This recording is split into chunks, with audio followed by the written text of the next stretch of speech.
Thank you so much.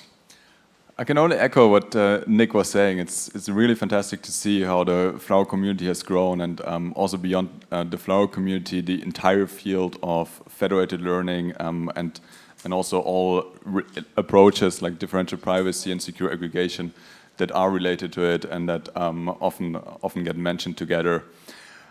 For those of us who are here for the first day, for the first time, so all of us who haven't joined yesterday, I want to take just a few minutes to repeat why we are actually working on this technology and on this community. The natural state of data in the world is distributed. So data is distributed across different organizations, it's distributed across different user devices, and often even within a single organization, data is distributed across different departments. It can be distributed for legal reasons, like data that has to reside in different regions around the world, or maybe just for practicality reasons, large amount of data that get generated by sensors that cannot be easily moved. So AI projects that we do today, most of them, they just operate on a single one of these data partitions. So it's actually quite obvious, if you look at it from that perspective, that this approach is quite limited. And you could almost say that people are discussing, are you GPU rich or GPU poor? And that's a pretty popular question. But I think the more important question is, are you data rich or data poor? And it's quite obvious that the current way most AI projects work, even large language model trainings, even foundation model trainings, is actually quite data poor if you compare it to the overall amount of data that we have in the world. Now, companies are trying to solve this usually by trying to collect more data. So trying to collect user data from user devices, or trying to partner with other organizations to get access to that data. But it's also quite obvious that this is still fundamentally limited because the amount of licensing deals you can strike with other organizations is also severely limited. Now, federated AI at least has the potential to solve this. It enables us to, instead of having to move the data, we're moving the computation. We're moving the computation to where the data is, and we'll leave the data where it is, and we don't have to move it. And that fundamentally is just such a different approach that it unlocks us to do completely new things. And it's a huge opportunity. This is just shaping up.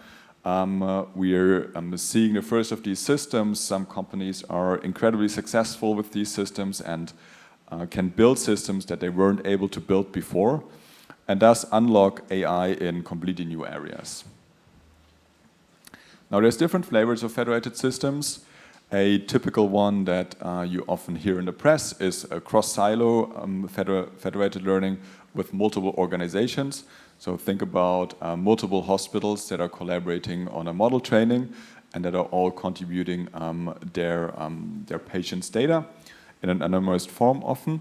Another case is cross-device multi-user federated learning. So that's a typical setup for large-scale federations where a single organization deploys some application on mobile devices and then wants to train a model across these mobile devices. Two other flavors of federated learning that often don't get as much attention, but that are bringing a lot of value to some organizations, are cross-device single-user federations. An example here could be a factory with multiple sensors. All of these sensors are producing massive amounts of data, and then it's just easier to train a model in a federated way across these different machines.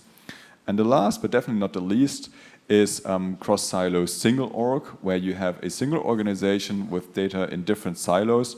For example, a single organization with data in different regions across the world, and they cannot move the data for legal reasons. Now, I mentioned yesterday there's this virtual cycle between research and industry, and yesterday we looked at the research side, today we're looking at the industry side. Yesterday's announcement included Flower Next. Flower Next comes with a large number of new features like Flower Mods and the low-level messaging API.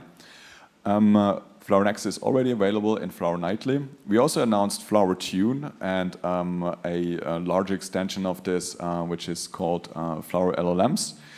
And then we also launched the Flower Discuss, which is the new community forum that allows for more permanent and searchable discussions compared to our existing Slack channel.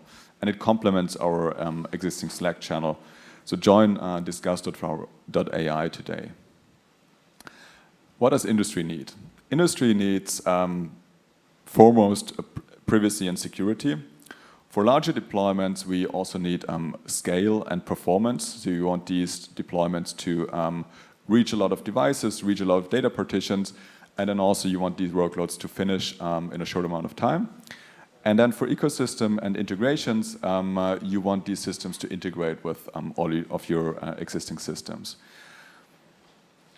So the current model of Flower, and this ties into what industry requires with Start simulation and with Start server and Start client, you have this one deployment, one run philosophy.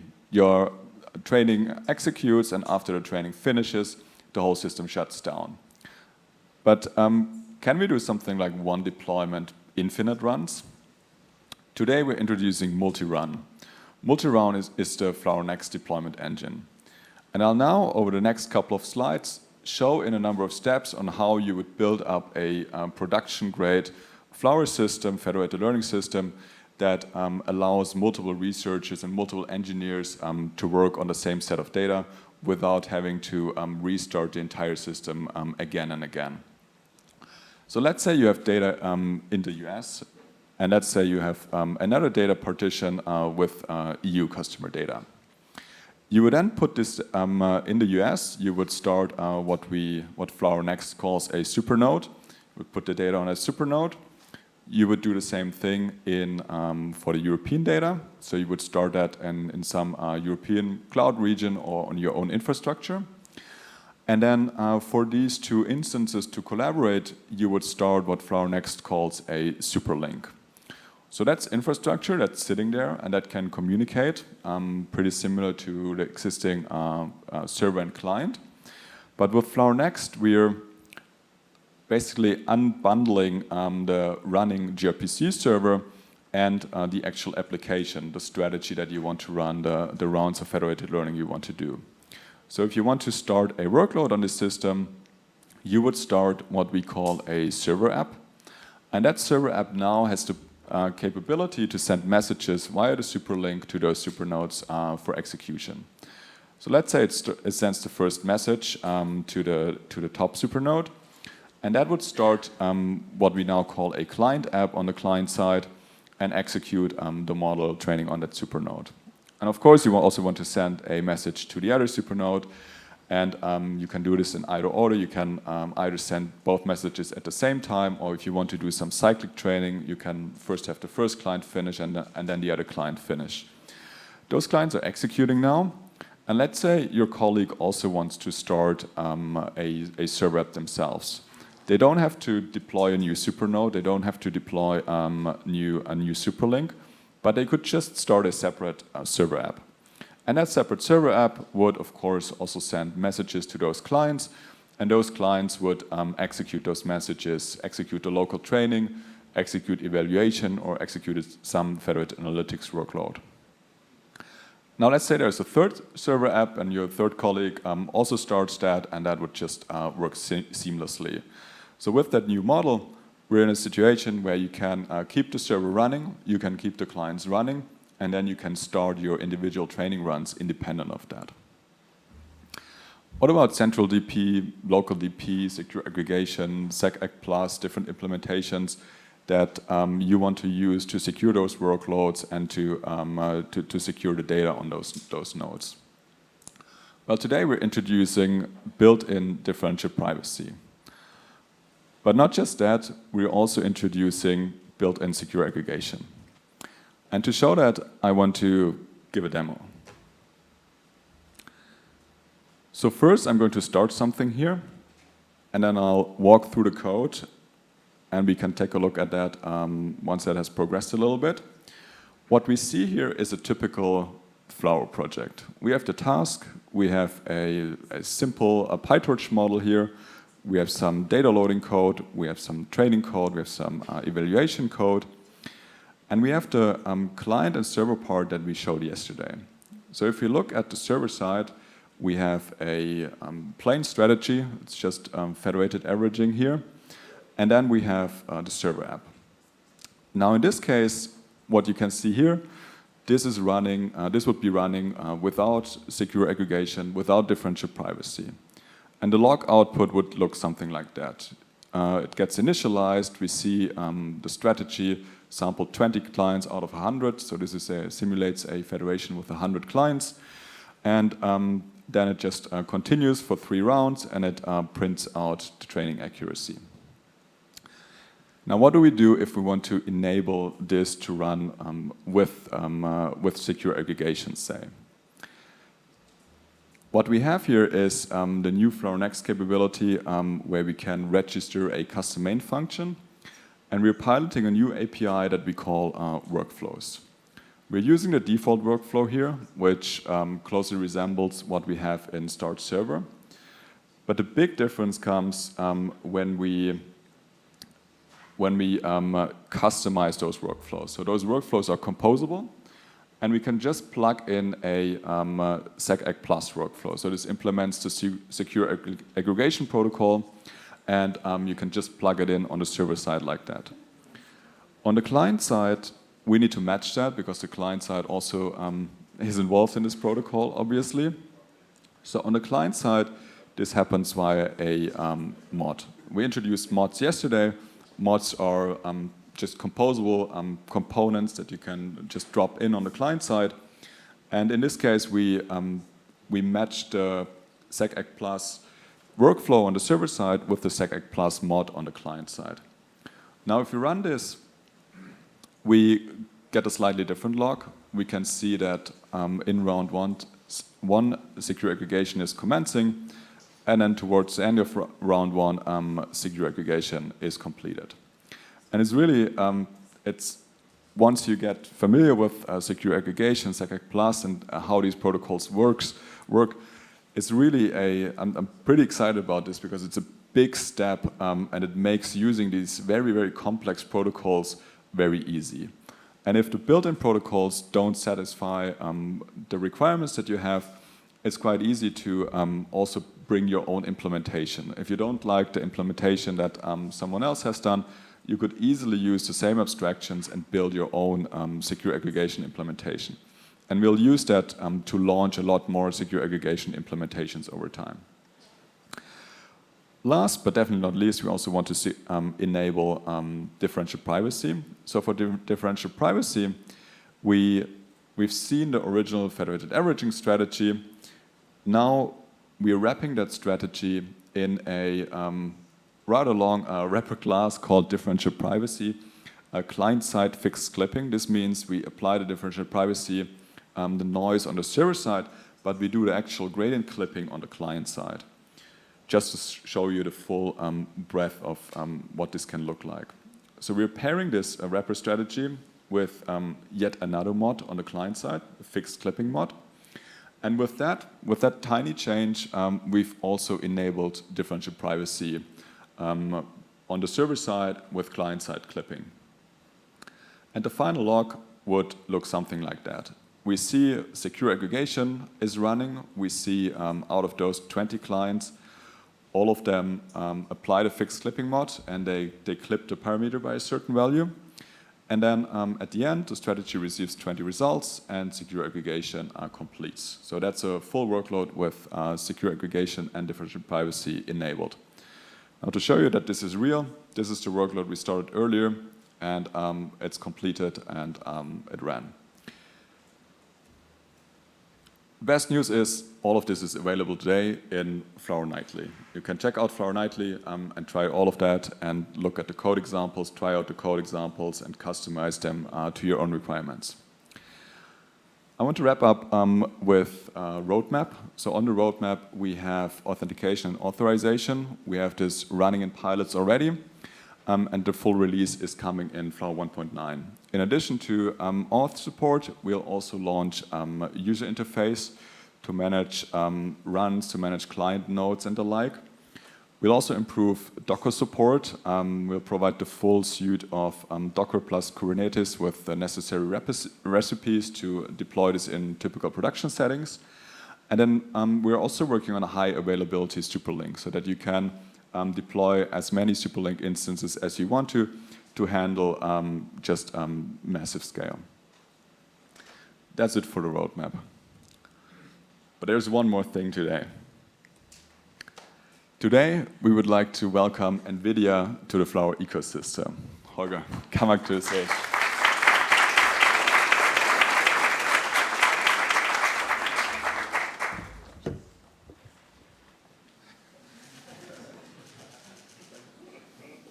Thanks very much, Daniel. Okay. Hi, thanks very much. I'm Holger from NVIDIA. Thanks for hosting this awesome event, bringing the community together. And we're really excited about this collaboration. So I prepared a couple of slides. By bringing Flower and NVIDIA Flare together, we hope that we can supercharge the entire FLC ecosystem. So for people who are not familiar with NVIDIA Flare, it's our open source federated learning solution, which is industry agnostic, mostly focused on the production cross enterprise use cases for different industry applications from healthcare to finance and so on. Of course, for running federated learning and production use cases, we have several multi-layers of security features going from the user identity and authentication to privacy-preserving algorithms. And we have several companies and institutions that use NVIDIA Flare in production. So for bringing Flower and NVIDIA Flare together, we're thinking of this first integration piece now, which basically enables you to take Flower server and client code directly and run that within an existing NVIDIA Flare runtime environment. So there are benefits for both sides. For NV Flare users, now imagine there is an existing federated learning system based on NV Flare. They can directly use the amazing algorithms and baselines that the Flower community developed and run that within the NV Flare runtime. And they can choose between Flower APIs or NV Flare APIs rather than having to re-implement things from scratch. For Flower users, they can now utilize a robust communication framework and features such as large object streamings that became available in the latest release. So we can enable streaming of message sizes of hundreds of gigabytes, which will become very relevant for the large language modeling. We can run concurrent jobs. It's basically like a cluster environment. You submit your job, and depending on the compute resources, they can be executed in parallel. We have integration with confidential compute on the GPU now with H100, and we have a pretty flexible communication framework. You can do server-centric communication or direct peer-to-peer. So with that, I wanted to show a demo on how easy it is to integrate. We can basically, in the easiest use case, we can use the client and the server code from Flower directly, and then wrap that with some configuration changes into an NV Flare job that then executes the client and server within the NV Flare runtime environment. And I'll switch to my, I guess I don't need a switch. Yeah, I'll run a little live demo. Okay.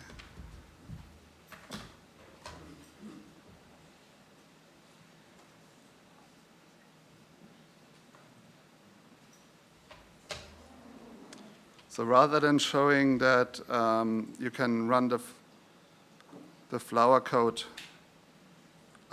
without any code changes, I also wanted to show that we also can combine features from both frameworks. So there's one example here on the left. I have this job folder, which you submit to the NVFlair environment. It contains some apps for each of the clients and the server with some custom code, which in this case is the client.py from Flower. And then I also show some metric tracking feature that you can use from NVFlair. So here we use the Flower code, but with a few imports we can also use features from NVFlair. So we use a summary writer that's for TensorBot, metric streaming. There's also MLflow weights and biases available. And then in the Flower client train loop, we can basically, as the local training is going on, we can stream metrics like the training loss to the server. And then there are other things that might be useful, like we can initialize the Flare runtime environment here and then get some information about the system, like what is the client name and things like that, which are given by the environment. So if I run this now in the NVFlair simulator, so we provide a job folder, contains all the app information, configurations, some output path, number of clients, and you can specify the number of threads, like how many clients you want to run in parallel. And then now, of course, you get a mix of NVFlair outputs and Flower outputs here. And should take some. This is the Cipher 10 PyTorch quick start from Flower. So it's doing a small CNN training. And you should see the clients, like here you can see the environment starting up with the different sites. There's 3 clients in this case. And then we should see the output from Flower that I put in that script as well. There we go. And now the training is happening. So I set it up to be 4 local epochs before the model is actually sent back to the server. And we should see on the TensorBot already that okay, let me refresh this. Yeah, so the metrics are already being streamed to the server while the local training is going on.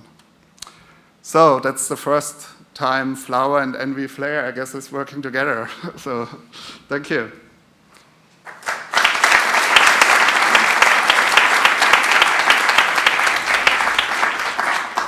Thanks.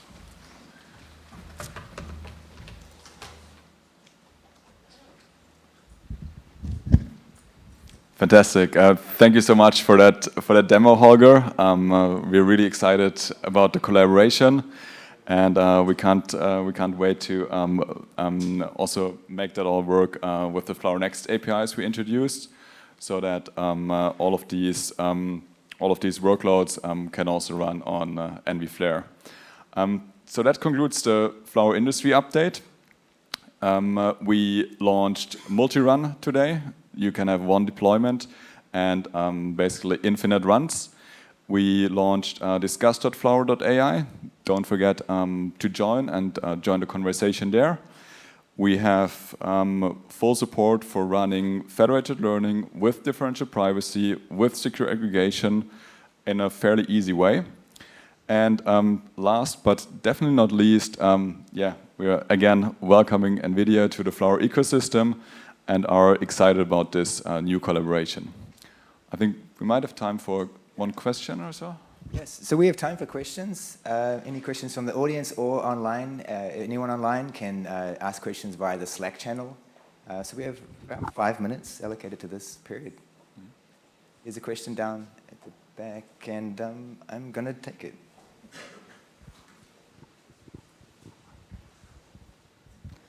Hi, thank you very much for another round of good additions to the Flower ecosystem. Seeing the addition of differential privacy and secure aggregation, there's been a lot of discussion that federated learning or decentralized learning by itself cannot be enough to sustain a thorough examination of some regulations. In your point of view, what's the Flower position after these additions, and what might be coming next? Thank you. Yeah, excellent question. One thing I must add before I go into the answer, because it's related, the example I've shown only ran for 3 rounds, and you should run this for much, much longer, for many more rounds to ensure the privacy guarantees that you want to have, because you want all of the clients to be selected. And we only selected 20 clients and ran it for 3 rounds, so that's not enough to select all of the 100 clients. Keep that in mind when running the code example that we have. Regarding your question, it's a question that comes up every now and then, and I think it's important to look at each use case individually, because what we are seeing is that all of those many different use cases have many different requirements. So in some cases, it's sufficient to use just federated learning with secure aggregation maybe. In other cases, you're not interested in secure aggregation, and all you should use is federated learning with some level of differential privacy. In other cases, you want all 3 of them. And in some cases, maybe federated learning purely by itself is sufficient. So I think the most important message to get across is it highly depends on the use case, and if you're not sure about a particular use case, for example, what this would mean for deployment, feel free to ping us.